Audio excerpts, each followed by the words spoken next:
नमः संस्कृताय। प्रिय संस्कृत के विद्यार्थियों, आज देखिए हम जो है उत्तर प्रदेश संस्कृत संस्थान के द्वारा जो आयोजित है संस्कृत प्रतिभा खोज, हर साल ये प्रतियोगिता होती है। तो राज्य स्तर में जो बाल वर्ग के बच्चे हैं, ध्यान रखना, यानी कक्षा 6 से 12 वाले जो प्रतियोगिता में प्रतिभाग किए हैं बाल वर्ग में, तो अब आपके राज्य स्तर में प्रश्न बदल जाएंगे। कैसे प्रश्न आएंगे वो मैं आपको बता रहा हूं। इन प्रश्नों को अच्छे से तैयार कर लेना, ये आपके राज्य स्तर में आएंगे। 3 स्तर में आपकी प्रतियोगिता होती है। पहले आपका जनपद में होता है, तो जनपद में आपकी प्रतियोगिता जैसे हो चुकी हो, फिर इसके बाद आपकी मंडल में होती है, ठीक है, मंडल में, और इसके बाद आपकी जो है राज्य में होती है। तो राज्य में ये प्रश्न आपसे पूछे जाएंगे, इसलिए मैं आपको राज्य का बता दिया हूँ। और जनपद मंडल का हमने वीडियो जो है अपलोड कर दिया है यूट्यूब में, उसको भी आप जो है देख लीजिएगा, ठीक है। यानी जो जनपद में प्रश्न पूछे जाएंगे लगभग वही चीजें आपसे मंडल में भी पूछी जाती हैं। तो ये आप ध्यान रखिएगा। जो मैं पीडीएफ दिया हूं उसको आप अच्छे से पढ़िए, कोई प्रश्न अगर समस्या है तो आप पूछिएगा।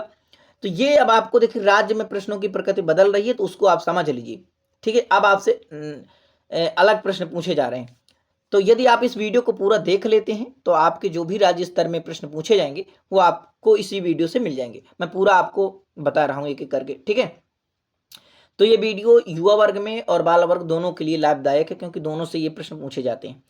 तो देखिए पहला प्रश्न आपका है संस्कृत प्रतिभा खोज से संबंधित प्रश्नोत्तर, यानी उत्तर प्रदेश संस्कृत संस्थान लखनऊ द्वारा, लखनऊ का कार्यालय किस नगर में स्थित है, तो लखनऊ नगर में स्थित है। फिर अगला प्रश्न है वर्ष 2025 में संस्कृत प्रतिभा खोज के अंतर्गत कुल कितनी प्रतियोगिताएं हो रही हैं, तो आपकी 10 प्रतियोगिताएं अभी 2026 में भी हो रही हैं, और आपकी 2000 इधर यानी कि 2025 में भी आपकी 10 प्रतियोगिताएं हुई। तो ये जो है आपको ध्यान रखना है। आगे देखिए यूपी बोर्ड के छात्र संस्कृत प्रतिभा खोज की कुल कितनी प्रतियोगिताओं में भाग ले सकते हैं, तो 7 प्रतियोगिताओं में, ठीक है। संस्कृत सामान्य ज्ञान प्रश्नोत्तरी का नमूना प्रश्न पत्र संस्कृत प्रतिभा खोज के किस मेनू बटन पर मिलता है, तो आपको ध्यान रखना है डाउनलोड मेनू बटन के भीतर अध्ययन सामग्री मेनू बटन पर मिलता है। आगे चलेंगे तो संस्कृत प्रतिभा खोज के वेब पोर्टल का पूरा नाम बताइए, तो आपका यूपी संस्कृत प्रतिभा खोज .com, यहाँ हिंदी में लिखा यूपी संस्कृत प्रतिभा खोज .com, ये आपको ध्यान रखना है, आपसे पूछा जाएगा। संस्कृत प्रतिभा खोज में मंडल स्तर पर कौन कौन सी प्रतियोगिताएं होती हैं, तो मंडल में आप मंडल में अगर गए हैं तो आपको पता होगा संस्कृत गीत प्रतियोगिता होती है बाल वर्ग की, सामान्य ज्ञान होती है, और श्लोकांताक्षरी होती है, और गीत प्रतियोगिता होती है, ठीक है। गीत प्रतियोगिता युवा वर्ग की। तो अब ये गीत प्रतियोगिता अब ये जो है बंद हो गई है, ठीक है। नहीं, ये गीत प्रतियोगिता आपका जो युवा वर्ग है इसके जगह पर क्या है सामान्य ज्ञान कर दिया गया है, ठीक है। सामान्य ज्ञान हो गया है। सामान्य ज्ञान अब आपका युवा वर्ग का जो है मंडल में होता है। आगे चलेंगे तो राज्य स्तरीय श्लोकांताक्षरी प्रतियोगिता में चयनित प्रतिभागी को संस्कृत अध्ययन प्रोत्साहन में कितनी प्रोत्साहन वृत्ति, तो रुपए 5,000 दी जाती है। संस्कृत प्रतिभा खोज की एक प्रतियोगिता में एक विद्यालय महाविद्यालय से अधिकतम कितने छात्र भाग ले सकते हैं, तो एक प्रतियोगिता में एक विद्यालय और महाविद्यालय से अधिकतम 4 छात्र प्रतिभाग कर सकते हैं। तर्क संग्रह कंठस्थ पाठ प्रतियोगिता में किस कक्षा से किस कक्षा तक के छात्र भाग ले सकते हैं, तो कक्षा 6 से 12 तक की। ये प्रश्न आपसे पूछे जाएंगे, ध्यान रखना। अब आगे है कि देखिए आपसे पूछा जाएगा संस्कृत सामान्य ज्ञान बाल वर्ग प्रतियोगिता में किस कक्षा से किस कक्षा तक के भाग ले सकते हैं, कक्षा 6 से 12 तक के छात्र छात्र हैं। पुरस्कार की राशि जो है प्राप्ति, यानी आपको प्राप्त हुई कहाँ से आपसे पता कर पाएंगे, तो आप बताइएगा कि सर संस्कृत प्रतिभा खोज के वेब पोर्टल के भुगतान की स्थित मेनू बटन से हम जानकारी पाते हैं। प्रतियोगिता में पुरस्कार के लिए दिया गया बैंक विवरण कहाँ कहाँ देखा जा सकता है, आपसे निर्णायक लोग प्रश्न पूछेंगे, तो बताना सर संस्कृत प्रतिभा खोज की वेब पोर्टल के भुगतान की स्थिति मेनू बटन से जो है आवेदन पत्र जो है देखा जा सकता है। अब आपसे देखिए इसमें क्या है, जयंती पूछी जाएंगी कि भाई महर्षि वाल्मीकि की जयंती कब मनाई जाती है, तो आपको बताना है अश्विन मास की पूर्णिमा तिथि को। फिर पूछा जाएगा महर्षि पतंजलि की जयंती कब मनाई जाती है, तो आपको बताना है जो पतंजलि हैं उनकी जयंती जो है नाग पंचमी के दिन मनाई जाती है। फिर पूछा जाएगा अगले बच्चे से धन्वंतरी की जयंती कब मनाई जाती है, तो धन्वंतरी की जयंती कार्तिक कृष्ण त्रयोदशी को मनाई जाती है। ये जो मॉडल बता रहा हूँ ये युवा वर्ग के लिए बहुत ही महत्वपूर्ण है, और जो आपका बाल वर्ग है उनके लिए तो ये आपका प्रतियोगिता होनी है, क्योंकि युवा वर्ग में भी यही प्रश्न आएंगे। कार्तिक कृष्ण त्रयोदशी को। फिर गीता जयंती कब मनाई जाती है, तो मार्गशीर्ष अगहन शुक्ल पक्ष एकादशी को। नारद जयंती कब मनाई जाती है, तो ज्येष्ठ मास के कृष्ण पक्ष प्रतिपदा तिथि को। गोरखपुर नगर में स्थित प्रसिद्ध मंदिर का नाम क्या है? तो गोरखनाथ या गोरक्षनाथ मंदिर है। शाकुंभरी देवी का मंदिर उत्तर प्रदेश के किस जनपद में है? तो ध्यान रखना सहारनपुर में है। अब ये तो इतना आपने। अब गीत और गीतकार, जैसे बिलसती संस्कृत प्रतिभा, गीत के रचयिता कौन है? तो आपको बताना है बिलसती संस्कृत प्रतिभा खोज के रचयिता अरविंद कुमार तिवारी हैं। मम माता देवता, इसके गीतकार कौन है? रचयिता तो बताना है चक्रदेव है। जयतात संस्कृत वाणी मधुरा, तो ये गणप्पय होल जी हैं। ठीक है। अब देखिए सुंदरी शरद समागता, इस गीत के रचयिता कौन है? तो सुंदरी शरद समागता के रचयिता हैं रचयिता डॉक्टर नवलता जी हैं। अई भारत जननी तुमेव मम देवता, श्रीधर भास्कर वर्डेकर इस गीत के रचयिता हैं। ठीक है, ये आपका हो गया। अब इधर ये आपको कुछ महत्वपूर्ण गीत हैं, जैसे मैं आपको चलो बता देता हूँ। देखो इसमें कौन कौन से गीत आपको याद रखना है। देखो यहाँ से, जैसे आपका ये आपका यहाँ से कोई ज्यादा बिलसती संस्कृत प्रतिभा, इसको ध्यान रखना। अग्रे चल इसको ध्यान रखना। ठीक है, और ये वाला आपको ध्यान रखना है।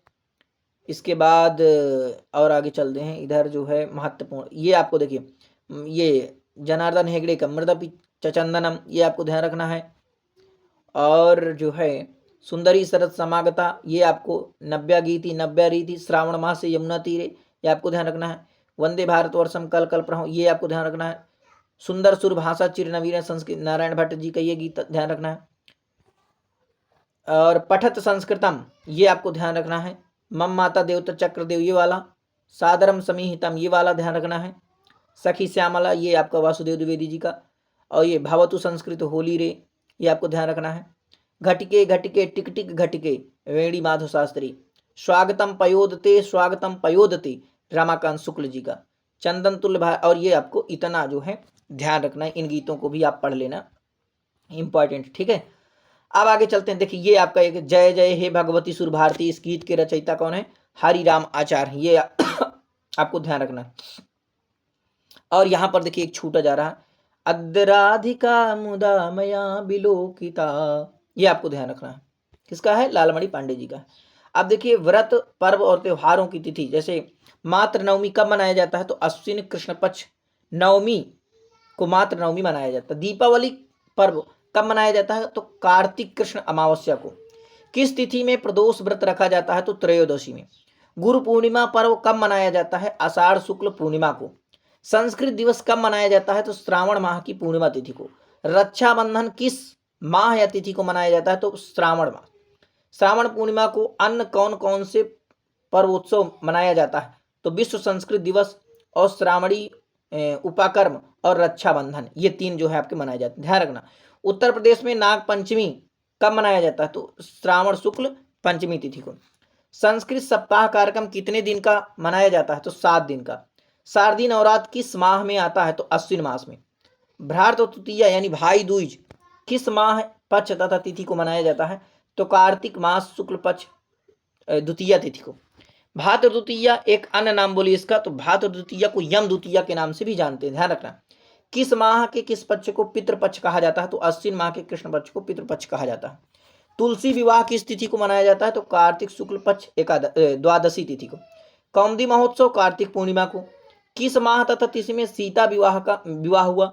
तो मार्गशीर्ष शुक्ल पक्ष पंचमी तिथि को सीता का जो है विवाह हुआ। महाशिवरात्रि पर्व कब मनाया जाता है? तो फाल्गुन मास कृष्ण पक्ष चतुर्दशी को। ठीक है, अब ये आगे है महालयारंभ कब होता है? तो भद्रपद जो है शुक्ल पूर्णिमा को होता है। ये आपको इनको ध्यान रखना है। अब आगे चलते हैं, तो यहाँ पर आपका देखिए पौराणिक ऐतिहासिक संबंध, जैसे कि आपका लव कुश का पालन पोषण महर्षि वाल्मीकि के। राम को कितने वर्ष का वनवास हुआ? तो 14 वर्ष का। राम के साथ वन में कौन कौन गया है? तो सीता और लक्ष्मण गई है। अंगराज कौन था? तो अंगराज कर्ण था। शांतनु कहाँ के राजा थे? तो हस्तिनापुर के बताना है। फिर एक प्रश्न पूछा जाएगा कि युद्ध से पहले भगवान कृष्ण ने अर्जुन को कौन सा उपदेश दिया था? तो सर गीता का उपदेश दिया था। पिपलाद किसके पुत्र थे? पिपलाद सर महर्षि दधीचि के पुत्र थे। इनका नाम पिपलाद क्यों पड़ा? क्योंकि ये सहसा अवस्था में जब छोटे थे तो पीपल के फलों को खाकर इन्होंने जीवन धारण करना पड़ा, इसी कारण से इन्हें को पिपलाद कहा गया। महर्षि दधीची यानी कि इनके पुत्र थे महर्षि दधीची, इनका नाम पिपलाद क्यों पड़ा ये बताया। अब पुरस्कार ध्यान रखना है, सम्मान पुरस्कार जो है 2021 का विश्व भारती पुरस्कार किसे प्रदान किया गया, तो हरिदत्त शर्मा जी को। उज्जैन की कालिदास अकादमी कौन सा राष्ट्रीय पुरस्कार देती है, तो कालिदास पुरस्कार देती है। राजस्थान संस्कृत अकादमी द्वारा दिए जाने वाला सर्वोच्च पुरस्कार कौन सा है, माघ पुरस्कार। माघ पुरस्कार के लिए कितनी धनराशि प्रदान की जाती है, तो 1,21,000। ठीक है, ये आप ध्यान रखना। 2023 ज्ञानपीठ पुरस्कार किस संस्कृत विद्वान को दिया गया, तो स्वामी रामभद्राचार्य जी को ये जो है पुरस्कार दिया गया। अब ये कुछ संस्थाओं के नाम है, तो इसे सिविल सेवा प्रतियोगी परीक्षाओं हेतु निःशुल्क संस्कृत कोचिंग की व्यवस्था उत्तर प्रदेश की कौन सी संस्था, तो सरकारी संस्था वो उत्तर प्रदेश संस्कृत संस्थान करती है। गुरुकुल कांगड़ी विश्वविद्यालय कहाँ है, तो हरिद्वार में है। फिर संस्कृत का विश्व भर में प्रचार प्रसार करने वाली किसी गैर सरकारी संस्था का नाम बताइए, तो एक संस्कृत भारती है, ये गैर सरकारी संस्था है जो संस्कृत का प्रचार प्रसार कर रही है। संस्कृत संवर्धन प्रतिष्ठानम कहाँ स्थित है, नई दिल्ली में। सार्वभौम संस्कृत प्रचार संस्थानम वाराणसी के संस्थापक का नाम बताइए, तो पंडित वासुदेव द्विवेदी शास्त्री जी हैं। मध्य प्रदेश में भारत सरकार द्वारा संचालित वेद विद्या विषयक संस्था का पूरा नाम बताइए, तो महर्षि संदीपनी राष्ट्रीय वेद विद्या प्रतिष्ठानम। पूरा नाम ध्यान रखना। राष्ट्रीय संस्कृत संस्थान का नया नाम क्या है, केंद्रीय संस्कृत विश्वविद्यालय। भारत में कितने क्षेत्रीय भाषा केंद्र हैं तथा कहाँ स्थित हैं, तो भुवनेश्वर, पुणे, मैसूर, पटियाला, गुवाहाटी, सोलन, लखनऊ, ये 7 जो है क्षेत्रीय भाषा केंद्र हैं।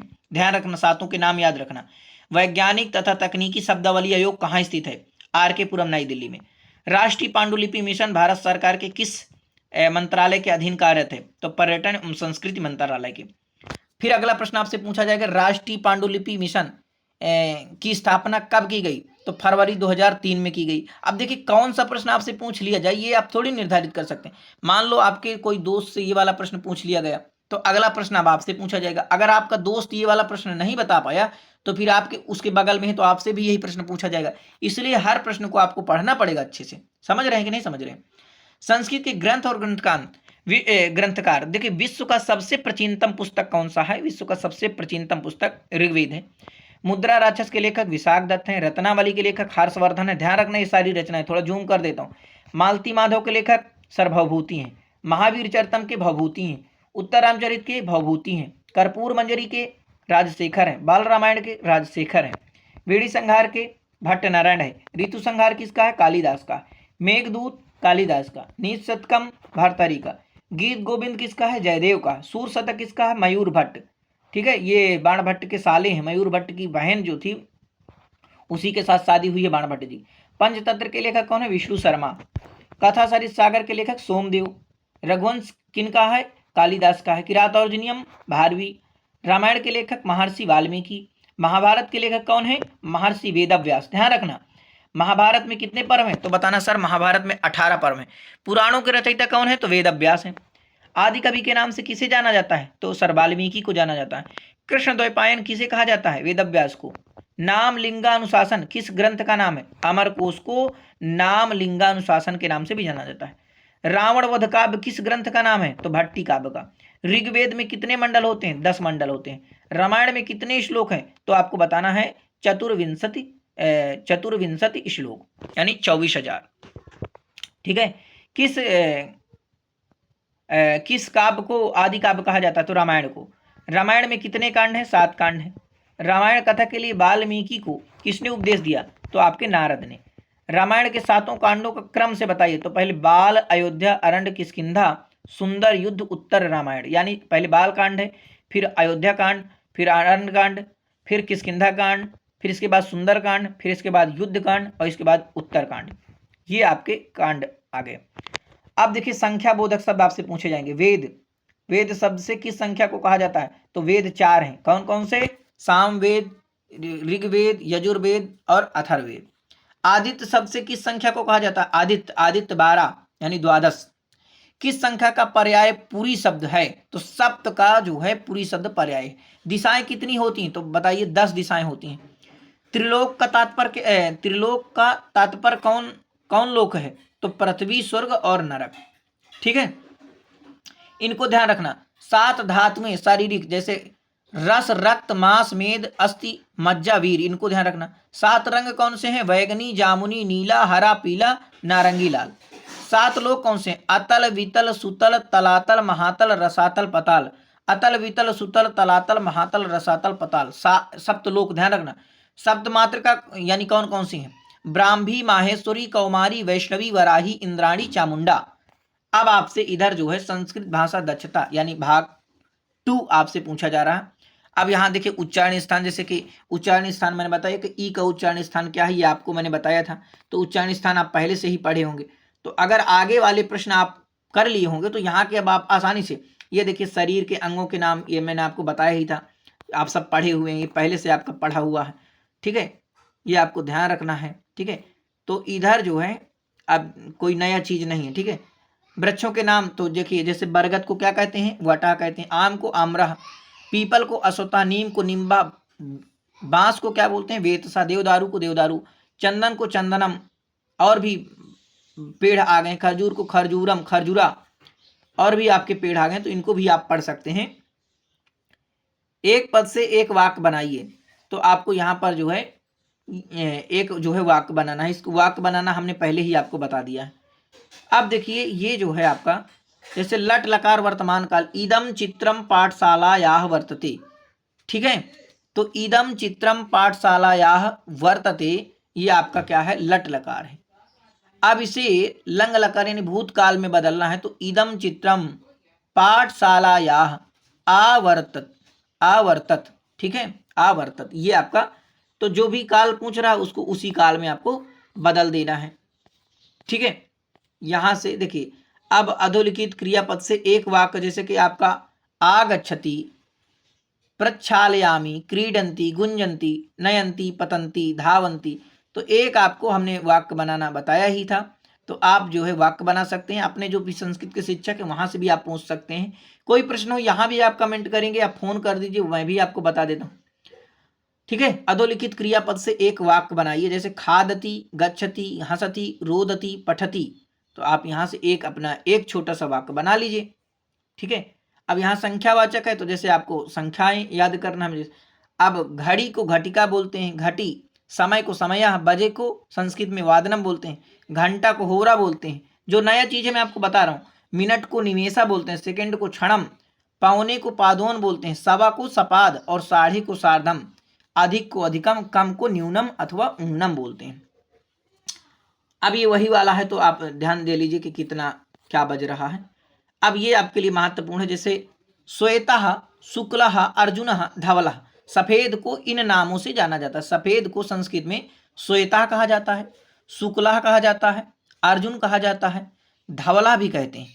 हरा को पलासः बोलते हैं, हरितः बोलते हैं। बैगनी रंग को धूमल वर्णः, और लाल को रक्त वर्णः, लोहितः, रक्तः। काला को काला बोलते हैं, श्यामा बोलते हैं, कृष्णा बोलते हैं। नारंगी को नारंग वर्णः, कौशुभ्य, कौशुंभ्य, और नारिंगः। ठीक है, नीला को नीला, बैगनी को धूमल वर्णः, धूम्र वर्णः। ठीक है, और आपका सोड़ा, और गुलाबी को श्वेत रक्ता, पाटला, और पीला को हरि हरि द्राभ्य, और पीता।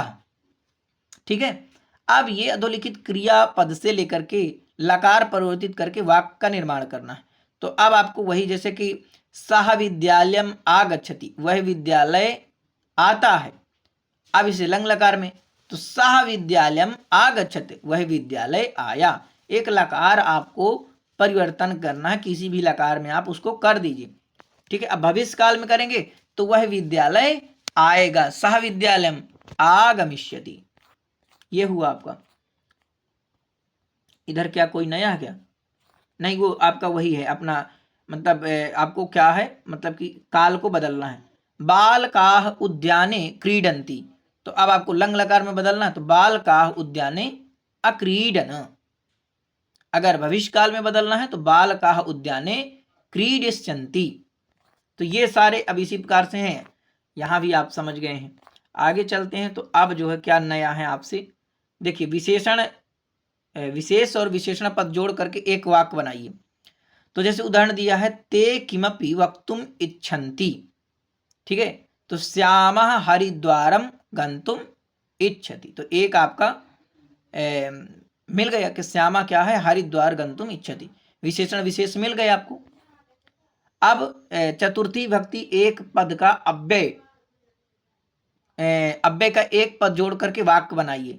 तो ये भी आपका हमने जो आप पहले पढ़े उसमें भी इसको बता दिए हैं, तो ये भी कोई नया नहीं है। अब जैसे कि आपको अधोलिखित तिंगंत पद से एक वाक्य बनाइए। जाओ गच्छ यानी तुम गच्छतु, ठीक है। ये आपका एक पढ़ाओ अध्यापक तुम अध्यापयतु, लिखो तो लिख धातु है ना, तुम लिखतु, गाओ तो तुम गायतु। ये एक आपको वाक्य बनाना है, ठीक है। आगे चलते हैं तो देखिए यहाँ पर आपका क्रिया, हिंदी क्रिया लिखी हुई, वहाँ संस्कृत धातु लिखी हुई है। और जैसे कि जाना यानी गम यानी गच्छति, ठीक है। फिर एक वचन द्विवचन बहु, तो गच्छति एक वचन, गच्छ द्विवचन, और आपका ये आपका गच्छत बहुवचन हो गया, ठीक है। इधर आगे आएंगे तो देखिए ये आपका एक वचन द्विवचन बहुवचन हो गया। अब आगे आइए, इसको जो है इधर ये आप जो है कर लेंगे। अब इसमें क्या नया है, नया मैं देख करके आपको बता देता हूं। और कहीं आपको दिक्कत हो, देखिए कारक, ये आपसे प्रश्न पूछा जाएगा, विभक्ति कितने प्रकार की होती है, तो 2 प्रकार की, एक कारक विभक्ति है, ठीक है, और एक उपपद विभक्ति है। संप्रदान कारक में कौन सी भक्ति होती है, तो संप्रदान देने की चतुर्थी भक्ति होती है। कर्म कारक में कौन सी भक्ति होती है, द्वितीय भक्ति। अधिकरण में कौन सी भक्ति होती है, सप्तमी भक्ति। और तृतीय भक्ति का सूत्र बताइए, तो कर्त कर्ण योज तृतीय, आप सूत्र बता देना। कारक कितने हैं, तो बताइए कारक सर 6 हैं। फिर कहेंगे कौन कौन से कारक है, कर्ता कर्म कर्ण संप्रदान अपादान अधिकरण, ये 6 कारक है। ओदनम भुंजानो विषम भुंकते में कौन सा सूत्र लगा हुआ, तो तथा युक्तम चा अनीप्सितम, ये बताना है, तथा युक्तम चा अनीप्सितम, ये सूत्र सर लगा हुआ, ठीक है। बालकः प्रश्नम पृच्छति, यहां प्रश्न में किस सूत्र से द्वितीय हुआ, तो बताना है अकथितम चा से। मास मास्ते में किस सूत्र से द्वितीय है, मासम आस्ते में तो आपका ये अकर्मक धातुर्भियोगे देश कालो भावो गंतव्योध्वा चा कर्म संज्ञक इति वाच्यम, इस सूत्र से आपका ये द्वितीय हुई है। कोशम कुटिला नदी में कोशम में किस सूत्र से कर्म कारक हुई है, तो काला ध्वनो रत्यंत संयोगी। परितः के योग में तो द्वितीय होती है, सर्वतः के योग में कारक यानी कर्म कारक, सह के योग में तृतीया, संयुक्ते अप्रधाने सूत्र किस विभक्ति का है, तो आपका संयुक्ते अप्रधाने किस सूत्र विभक्ति का है, तो तृतीया का। रुच अर्थ की धातु के साथ किस विभक्ति का प्रयोग होता है, तो चतुर्थी का। अहम रामेण सह गच्छामि, यहाँ रामेण में कौन सी भक्ति है, तो रामेण, रामः रामम रामेण, तृतीय हो जाएगी। प्रातिपदिकार्थ लिंग परिमाण वचन मात्रे प्रथमा किस सूत्र किस कारक से संबंधित है, तो कर्ता कारक से, ठीक है। आत्मनि इत्यत्र कहा विभक्ति, आत्मनि में सप्तमी है। रामाय सुस्ति इत्यत्र, रामाय पदे में कौन सी भक्ति है, तो रामाय में चतुर्थी हो जाएगी। कौन सी हो जाएगी, अरे कहाँ चला गया भाई, ये इधर है, यहां था ना, हम कहाँ था,